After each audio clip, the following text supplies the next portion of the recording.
नमस्कार मित्रांनो, आपण पाहत आहोत भारतीय राज्यघटनेचे कलम 96, ज्याला आपण आर्टिकल 96 असे म्हणतो।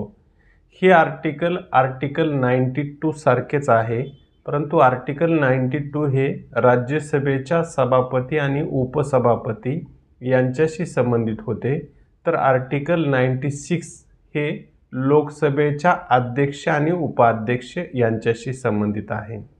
यामध्ये असे सांगितले आहे की लोकसभेचा अध्यक्ष आणि उपाध्यक्ष यांच्यावर त्यांना काढून टाकण्याची प्रक्रिया अशा प्रकारचा ठराव जर विचाराधीन असेल तर त्यांना अशा सभेचे किंवा अशा ठरावाच्या बैठकीचे अध्यक्षस्थान स्वीकारता येणार नाही, जरी ते यामध्ये उपस्थित असले तरीही।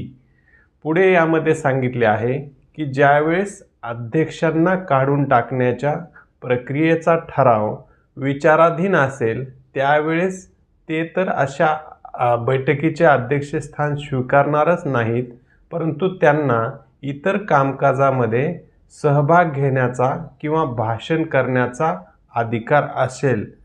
जरी कलम 100 मध्ये काहीही तरतुदी असल्या तरी त्यांना फक्त पहिल्याच मतदान फेरीमध्ये मतदान करण्याचा अधिकार असेल, परंतु ज्यावेळेस समान मते पडतील त्यावेळेस त्यांना निर्णायक मत देण्याचा अधिकार नाही किंवा मतदान करण्याचा अधिकार नाही।